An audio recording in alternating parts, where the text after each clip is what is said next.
Hey everybody, and welcome back. Well, I hope you didn't miss me too much last weekend, but here we are again. So the eagle-eyed amongst you will have noticed three things. You may also hear that I've got the heating on this morning. It's nice and bright outside, but it is a bit chilly. Alright, so the first thing you noticed was that the title is Triumph. We'll get to that in a minute. The second thing you may notice, because it's a major thing, is there's nothing on the lift. And the third thing is this. So you remember when I was doing the Greaves gearbox, I had trouble sort of shining a torch down at the gearbox to see what was going on? Well, a very kind viewer sent me this headband light set. It's got LEDs here which really light up, and then in the little battery thing, it's chargeable actually with a USB cord. It's got a little spotlight in it as well. So thank you very much for that. That is greatly appreciated and will be used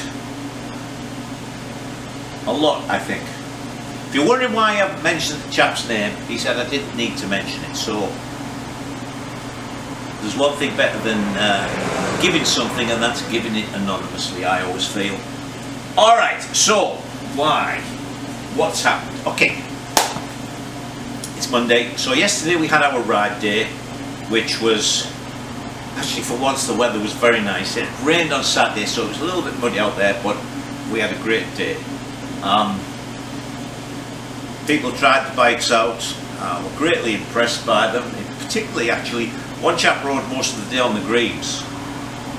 He rides one of my BSAs, he bought it, and then the first thing he did was rode the Enfield with the disc brakes and stuff. He did a few sections on that, and then he said to me, can I go back and get the Greaves? And I said, yeah. And I just kept hearing the Greaves, and he is a big lad, and he did the hill climb and everything, so the Greaves worked really well. So that was fun. So, but something did happen, and that is why we have trouble with the Triumph. So I'm going to actually take you and show you what that problem is. And then this week, I was going to leave it till the winter, and then I thought, no, bugger it, I want to see what this is. Because I have another 2 trials coming up before the end of the year, and of course the Triumph is one of the bikes that I sponsor a rider on. So I thought, it's 3 weeks to the next trial, let's get this fixed. So I honestly can't think of anything else to say.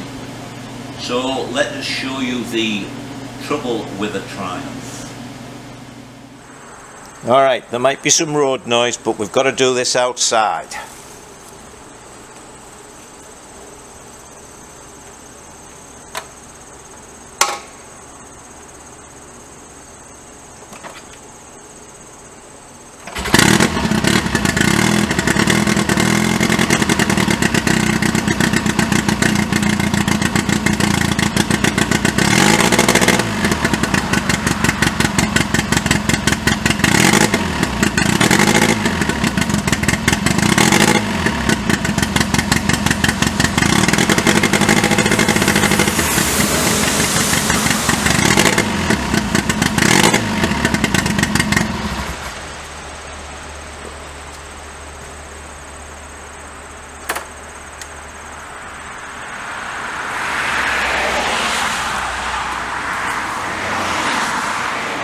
So that explains why the lift was empty. Okay, this did not smoke at all last year. Then it started to smoke a bit when you first started it up. And I thought, maybe it's just wet sumping, which I know the Triumphs do when the oil pump starts to wear. So I put a brand new oil pump in this year, and it just got worse and worse. I mean, and before it would clear out, and then it virtually didn't smoke while you were riding it. Now it sort of smokes all the time. So the oil pump didn't cure it. So I got to thinking and thinking and thinking, and I suddenly wondered, am I over oiling the head? And I checked, you know, did a little research, and yes, that can be a problem. Then I had a real thought about it. Now, as you know, with the Triumphs and the BSAs, the feed to the cylinder head is just what's known as a scavenge feed. In other words, it's not being pumped by the pump. It's not a pressure feed up here. What there is on the return line to the tank, there's just a little takeoff. So let's say the line to the tank is 1/4 inch, there's an 1/8 of an inch takeoff, and it just bleeds off, it just scavenges some of the pressure, some of the return pressure to feed the rockers, because they don't need much. Well, the BSAs feed just as they come out of the oil pump at the bottom. It splits off and runs up there. And when I built this tank, I put the split at the bottom of the tank. But then I suddenly realised that the Triumphs, the Triumph Twins, the return pipe doesn't go up inside the oil tank like it does in the BSA, and the way I make these, it comes up the outside, and then right where it goes into the tank, it's almost a T. There's the takeoff to the rockers. And as I was reading, people were talking about it sort of being calibrated by the size of the pipe and everything to feed a certain amount and the holes in the rockers and what have you.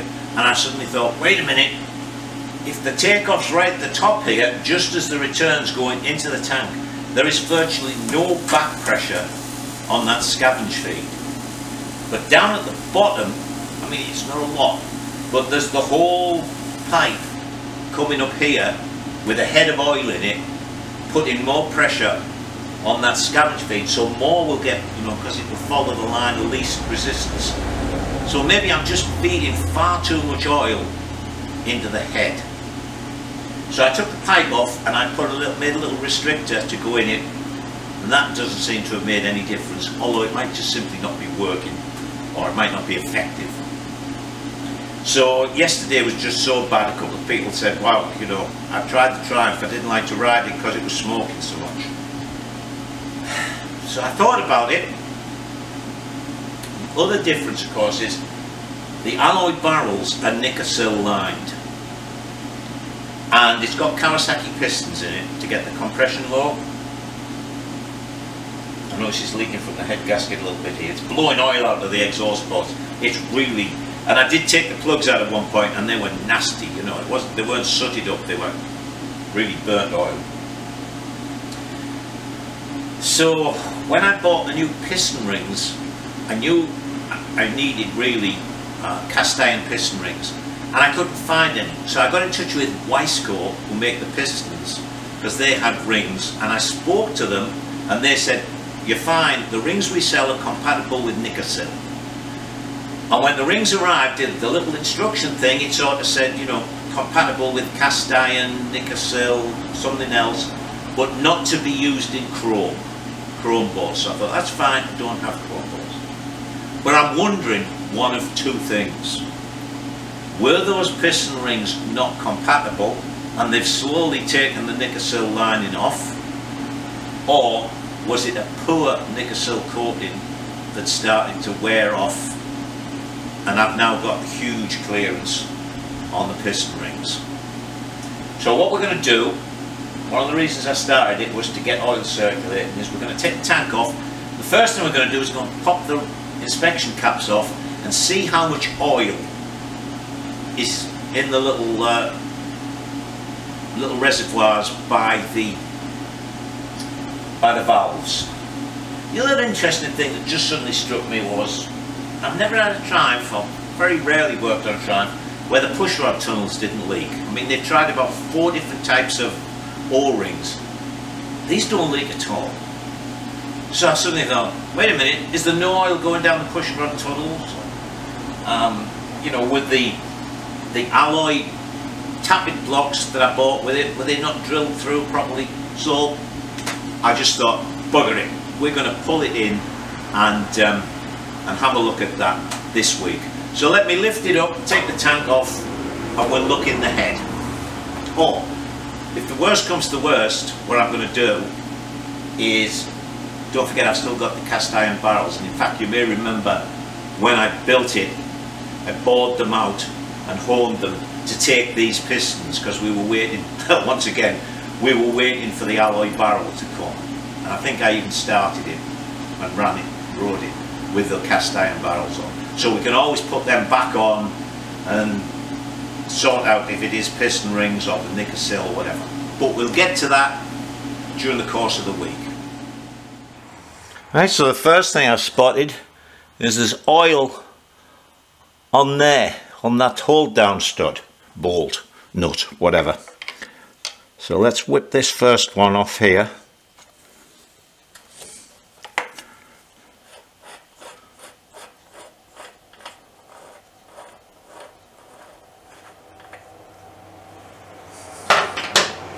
Can't even see in there myself. Let's have a look. Excuse me, I'll pop my head in the way. Nope. Don't see any oil down in there. Okay.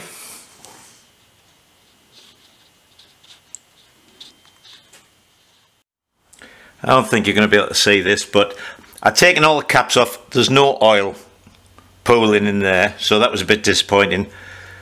There's the plug. This hasn't been run much since I took the plugs out and cleaned them, but it's really nasty down in there. As I say, it's not just petrol. I'm trying to find something to hang on, that might do.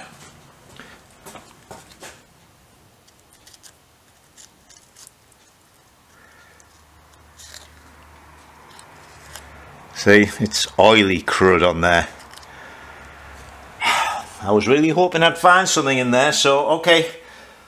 Let me get the exhaust off and the carb off, and we'll take the head off and have a look at the barrels.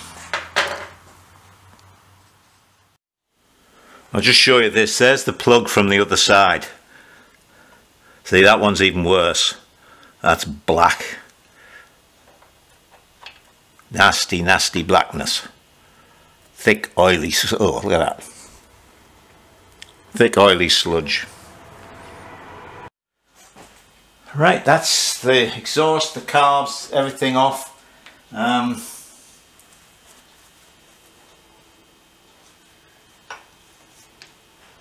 can see how oily. There's a fair amount of carbon in there, but it's mostly oil. So I've had to take the bash plate off and undo the front engine mounts to drop this down to clear. It's these two studs here. So let me take the rocker boxes off and we'll have a look in there. So there's the first bit. You can see inside both of the, I've got it on autofocus here so it might go in and out a little bit because I'm holding it up.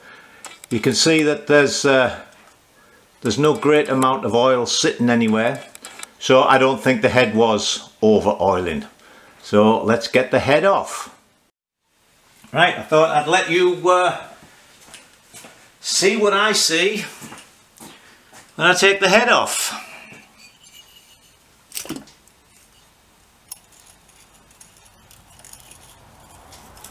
Oh, that's right, these bloody things were really tight in the...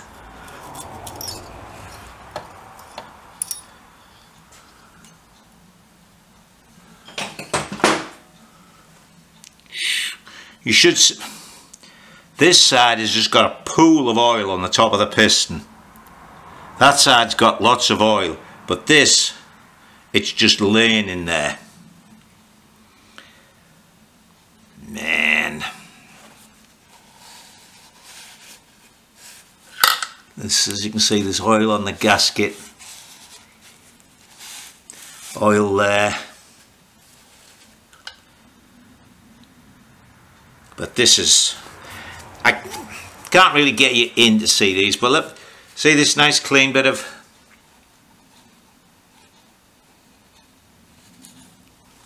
see, Look at that. So there's just a puddle of oil in there.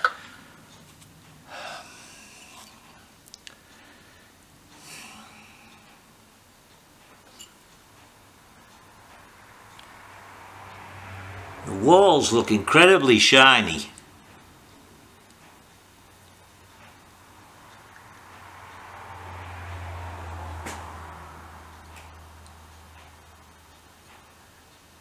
Don't see any scratching. You can just see right at the top on this side, I can just see the remains of the honing marks.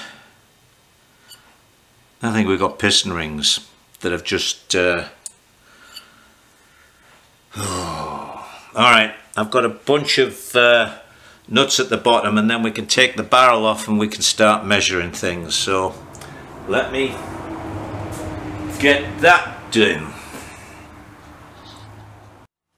Well, before we go any further, let me show you this. This is the head. Look at that. I mean, it's nasty.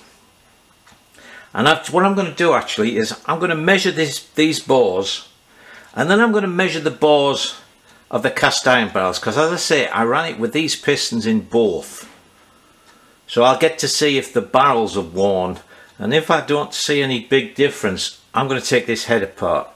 But this has got new valves and guides in, but I just don't know why there's so much oil in the combustion space. Anyway, so let me go and make some measurements. Right, so when I bought these pistons, I obviously got 4 because it's out of a 4-cylinder bike. And I've just measured the other 2 I haven't used, and they both come out at 2.731. And I've just measured this, both sides are 2.734. So, you know, say 1 thou per inch, we're 3 thou more than the piston. So I don't think it's the bore now, which I'm pleased about, because obviously getting that re-nickeled would be expensive. So I'm going to go and have lunch because my stomach's rumbling, and when we come back we'll take that head apart, because somehow there's a bunch of oil getting into there. And the only thing I can think of now is it's the head. Alright. I've cleaned the head up, and as you can see, it's come up nice and clean. That was just with paraffin, kerosene. No, so the oil, all that blackness was soft. It just washed off. So let's, I just checked my invoices as well for this build. And I definitely bought, well, you can see these valves are new. I bought new valves and guides. So let's get this stripped and see what's what. And if need be, we will take it to our cylinder head valve and guide expert. Well, that didn't take long. I don't know if you'll be able to see this, but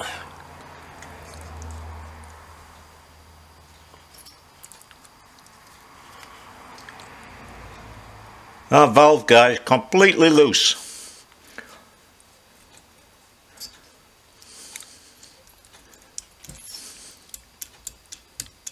My God, that'll fall out. How did that happen? And can you get oversized valve guides for these? Oh, bugger. Well, let me get on and look at the rest. That's and that's not the side that was burning the most oil. Let me take this. In fact, you can watch me take this other valve out. Hang on. Hold your shape. Just got to move you a bit so I can get in there. Yeah, I put the valve in to see if it was loose, and it didn't seem to rock much, and I thought, oh, and then when I started to move it, I saw the blooming guide moving.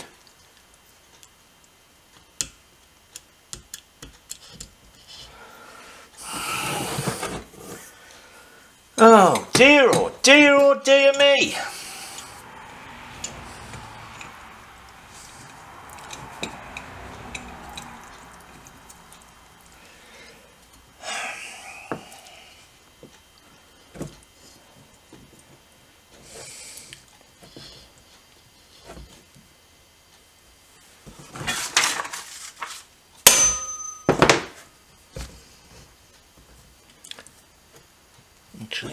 and do the trick. That did.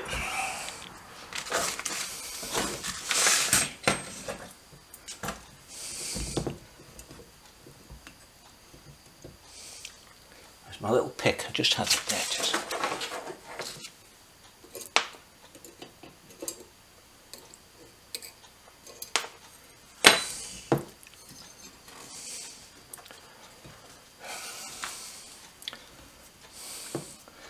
Look at this one, and then I will phone my supplier, see if I can get oversized valve guides.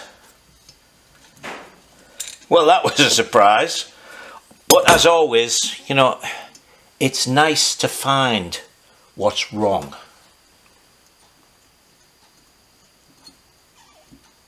Oh, look at that. Yeah, loose valve guides.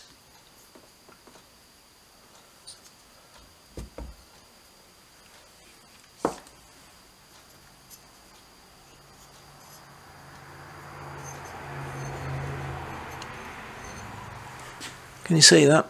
Yeah. Alright, let me press on, take the inlets out. Alright, so I trundled down to Steam Shops, and I've also been doing a load of measuring and did some research. So that's how loose the exhaust ones were. I'll get my hand in my mouth the way there.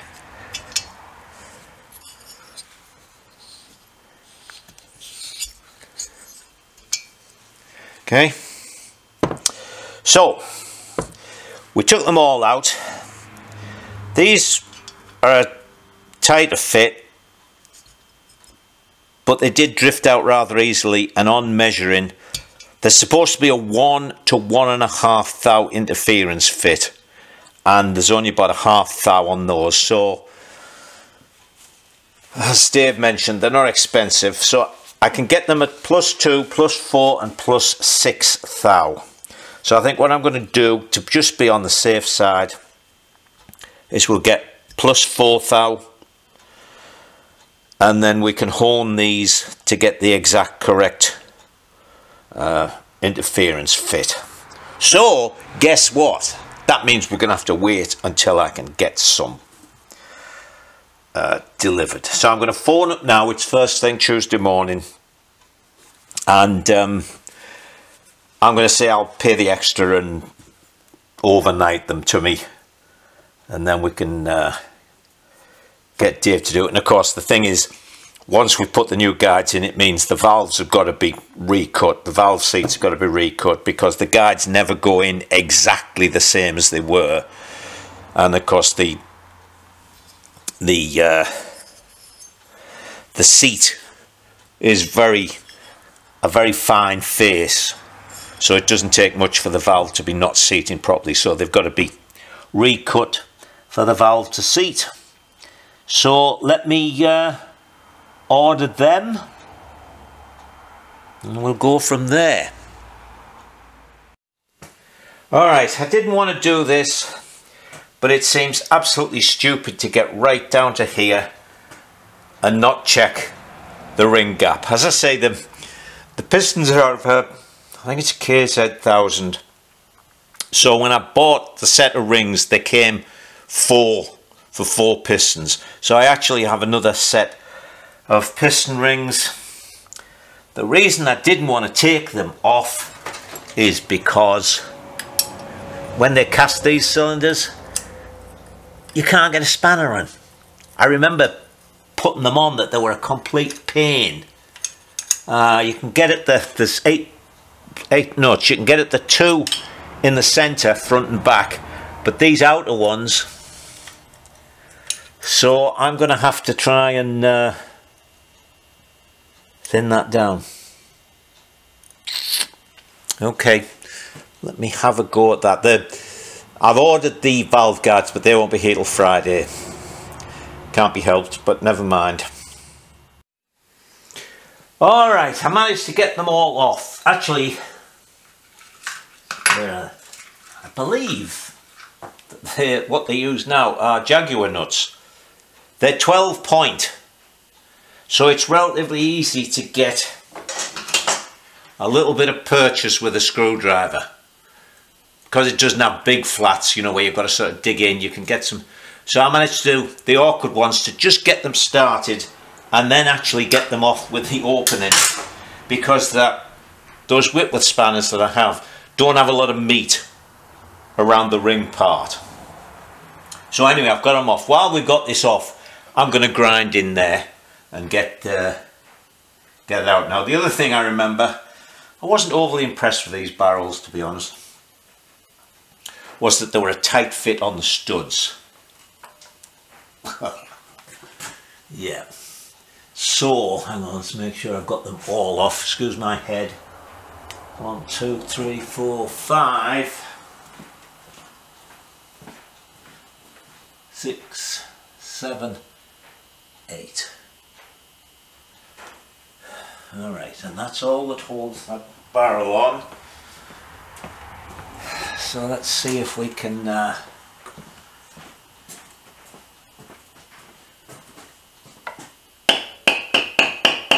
least they're only short.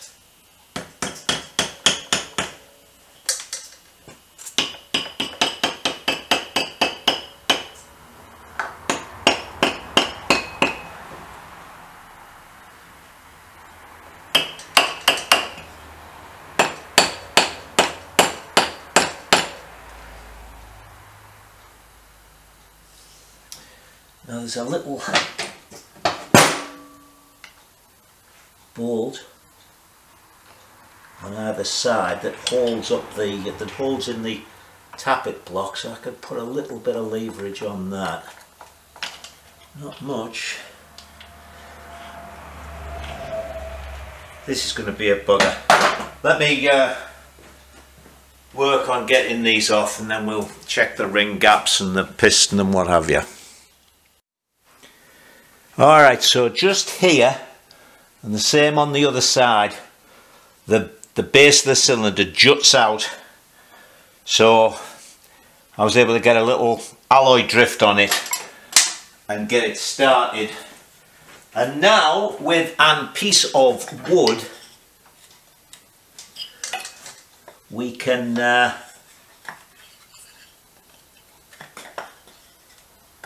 start to get it. Oh, there it comes.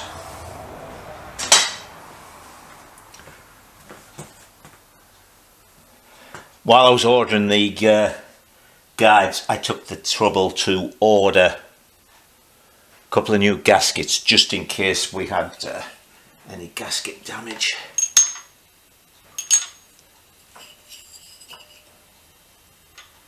Because there's the two.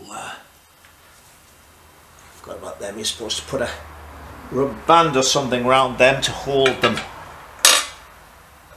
So let's put them down so they're the right way around.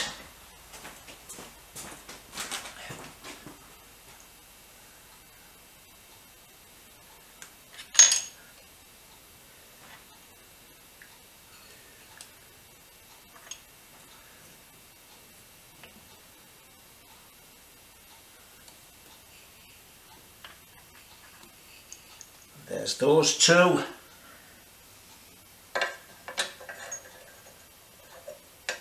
Alright, at least we didn't lose them. Now let's hope we don't have to. Tell you what we're going to do. We're going to put some... Oh, I've just used up my last roll of paper towel. Let me find something just in case. I don't think we have a broken piston ring, for the simple reason that there's no scoring on the barrel. Let me find something to put in the bottom. Right, so that should be safe. Hang on, let me open you out a bit more.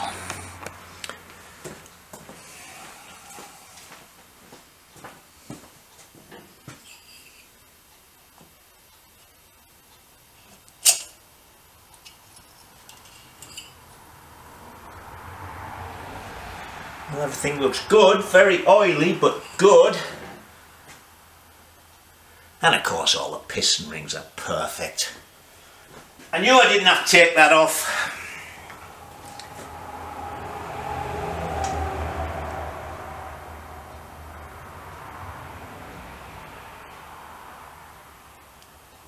everything looks fine. But anyway, we'll check the piston ring gaps in the barrel, and then at least we know we're right, don't we? You can see all the oil on the tops of the pistons, and actually, you know, there's a lot on the side of the pistons.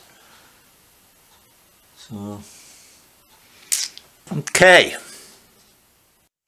Right, well, so I cleaned up the barrels, checked the piston rings off those pistons, and the gaps about 10th thou, which should be fine. So I thought what I will do is give myself a little bit of space behind these nuts.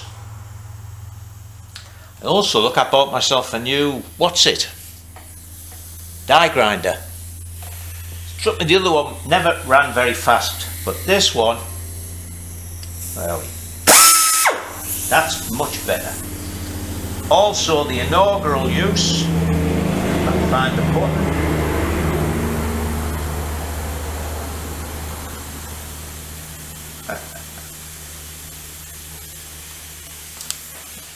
I was going to say the inaugural use of my, there it is. Ooh, look at that. There'd be light. Oh, that's good. Right. So I don't get things in what little bit of hair I've got. So cover your ears. I've got my ear protectors in and my glasses on. I've left pushrod tubes in here so that I don't get any swarf going in there.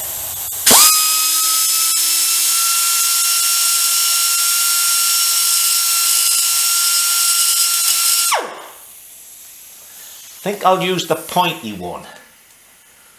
I'm not getting in quite far enough. I checked, there's a, see, look at all this porosity, and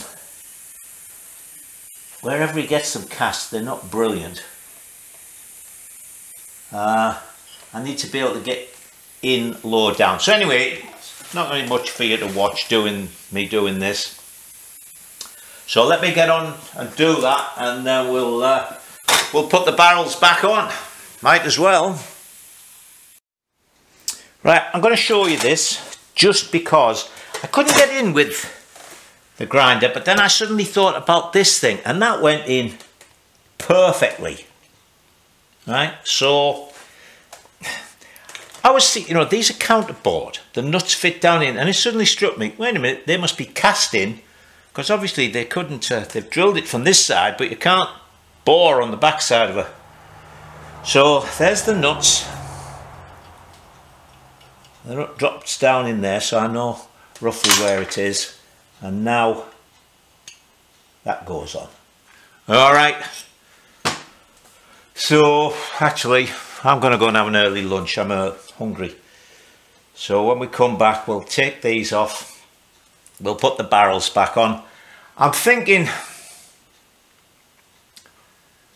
you know, I'm not going to be able to do the head until next week now. I don't want to make, this is only going to be maybe a 30-minute video or something like that, so that's fine, but I don't want to, I might just put it all together and then show you it when it's finished. I don't know, we'll see. But anyway, lunchtime. Alright, as it's not going to be a very long video this week, and we're going to have to wait. I won't get the guides in time to get Dave to hone them and fit them and everything. I'll show you putting the barrels back on. Alright, so I've got my supports under the pistons. I've got my extremely expensive piston ring clamps on.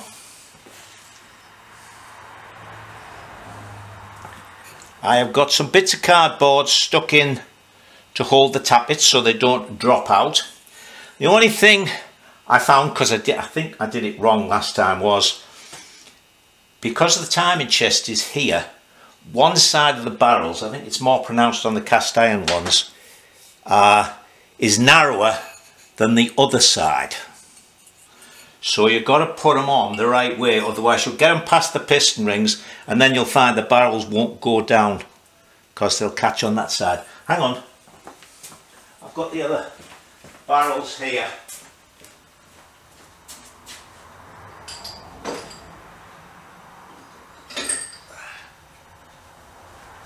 because it's easier to see on these, on the cast iron ones. So there, you see how it's flat that side, and it comes right out here on that side. See, it's got two fins there, no fins there. Right, I hope you could see all that. Okay, so this side is going on there. Look, there's oil pouring out of the bolt holes. Right.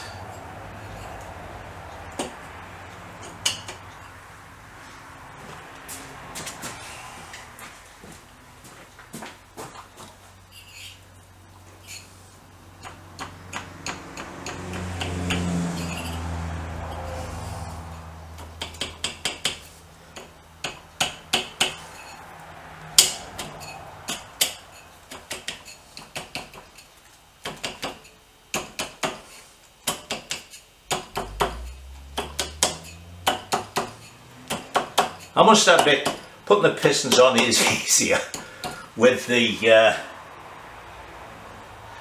clamps. Right, that's it, it's past the rings. So we'll take these clamps off. Because I always work on, as you know over the years, because I always work on singles, apart from the few that have been awkward, generally it's easy enough to just compress the rings with your fingers as you pop the cylinder over one ring, then the next ring. You can't see this, can you? I should have started on the other side. Hang on. I think it's only going to be about a 30-minute video, although when I put yesterday's in, I think there was 20 odd minutes. Actually, the Triumphs are easier as well for this, because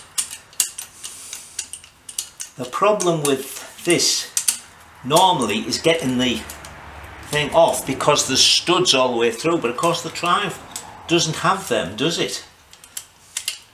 My God, the only thing I can think of where the Triumphs are easier to work on. Now, I just looked in the bottom of this engine and there seems to be a lot of oil in it. So I don't know if this still is wet something or not.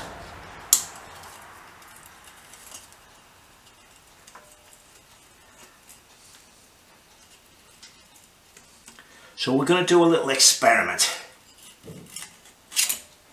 Right, there's one. Of course, these would come off easier over the conrods, but you can't really see the conrods.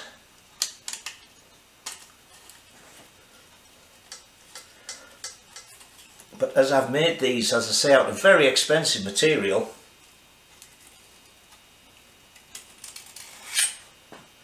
they work a treat. Let's take our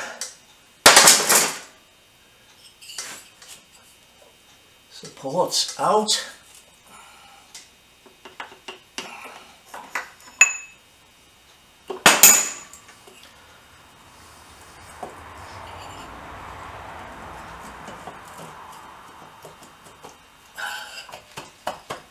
Now I actually took the trouble as well to make sure still nice tight on the dowels, you know.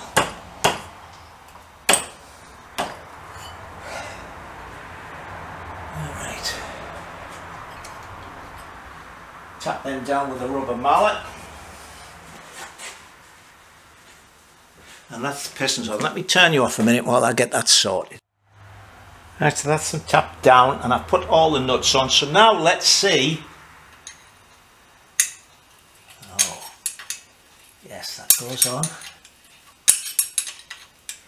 I think the base flange, I could measure it. I think we've made the base thicker on this than on the cast iron barrels, because there's not as much of the nuts shows. But it would appear that I can now get a ring spanner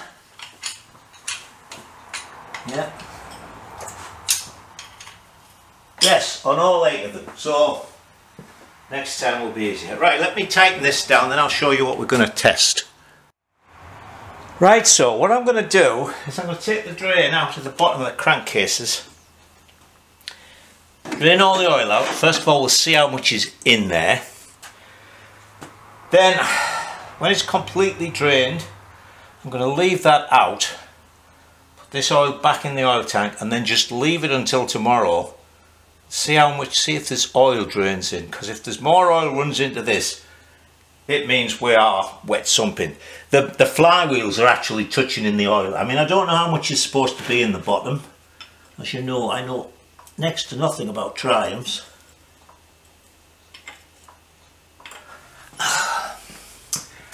And these late 60 bikes, 60s, you never know which bloody size spanners they've got. Do you know that?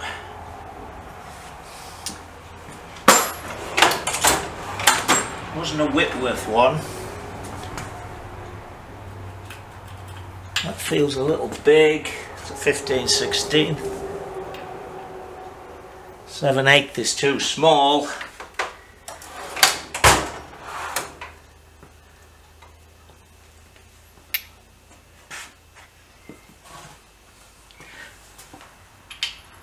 That's way too big. Ah, far too. Yeah, it feels like it is a Whitworth one.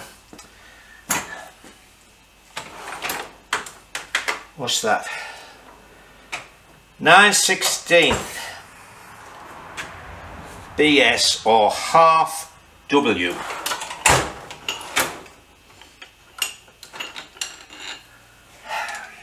Don't make anything easy for us, Triumph, will you?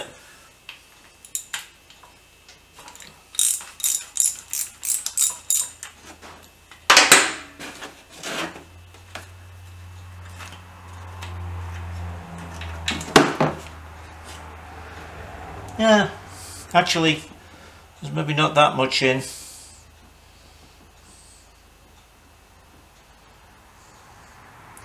We'll see. Oh, look. And as I say, I've run out of paper towels.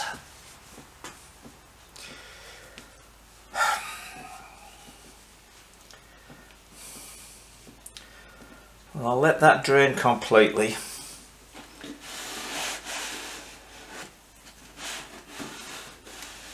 And then we'll put an empty container under it.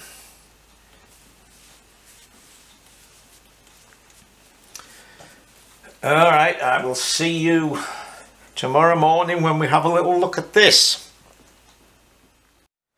Alright, it's Saturday morning.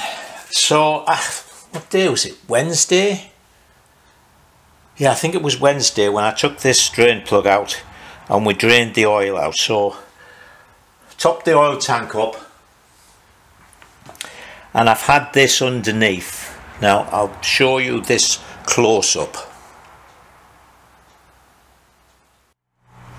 Right, so you can see there's a bit of oil in the bottom of this, but after I drained the oil and left it a little while, I put this ratio right cup thing underneath, and after about an hour there was this much oil in. So I think you might be able to see it. I put a little mark with the old felt tip pen so that I knew how much had just drained out in that first hour, and as you can see there isn't a drop more. So where that is from, it's a phenomenon known as clingage, which is something we had to take into account when I was a cargo surveyor. Any viscous material, you know, things like when we were doing fuel oil ships or crude oil, after you'd pumped the tank out, there was always a certain amount.